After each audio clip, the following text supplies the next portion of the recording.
ট্রাম্পের এক মন্তব্যে আবারও তীব্র উত্তেজনা যুক্তরাষ্ট্র ইরান সম্পর্কে। খামেনির জানাজা নিয়ে ট্রাম্পের দাবি শুনে এবার এমন পাল্টা বার্তা দিয়েছে ইরান, যা মুহূর্তেই ভাইরাল হয়েছে আন্তর্জাতিক অঙ্গনে। শুধু তাই নয়, ট্রাম্পকে উদ্দেশ্য করে ইতিহাস, সভ্যতা আর সম্মানবোধ নিয়েও কড়া ভাষায় আক্রমণ করেছে তেহরান।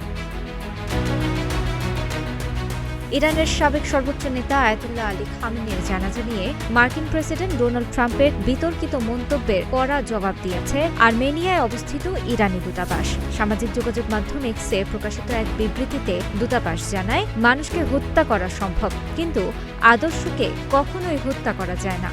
আপনারা আয়াতুল্লাহ খামেনিকে হত্যা করেছেন, কিন্তু আসলে সুগন্ধির একটি পাত্র ভেঙেছেন, যার সুবাস এখন চারিদিকে ছড়িয়ে পড়েছে। এর আগে ট্রাম্প এক্সিওসকে দেওয়া এক সাক্ষাৎকারে দাবি করেন, খামেনির জানাজায় উপস্থিত সবাইকে মুহূর্তের মধ্যে লক্ষ্যবস্তু বানানোর সামরিক সক্ষমতা যুক্তরাষ্ট্রের রয়েছে, তবে আলোচনার সুযোগ নষ্ট হবে বলেই এমন পদক্ষেপ নেওয়া হয়নি বলে মন্তব্য করেন তিনি।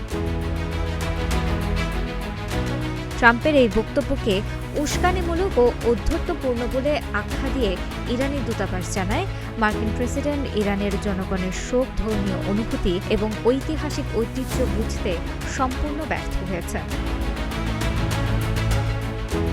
বিবৃতির শেষ অংশে আরও বলা হয়, আপনারা এসব কখনোই বুঝতে পারবেন না, কারণ আপনাদের না আছে কোনো প্রাচীন সভ্যতা, না আছে গৌরবময় ইতিহাস, এমনকি ন্যূনতম সম্মানবোধও নেই। এই পাল্টাপাল্টি বক্তব্যের পর নতুন করে উত্তেজনা তৈরি হয়েছে ওয়াশিংটন ও তেহরানের সম্পর্ক ঘিরে। এখন প্রশ্ন, এই বাগযুদ্ধ কি কেবল কূটনৈতিক পর্যায়েই সীমাবদ্ধ থাকবে, নাকি এর প্রভাব আরও বড় কোনো সংঘাতের দিকে গড়াবে? তানাজা আফরিন, গ্রিন টিভি।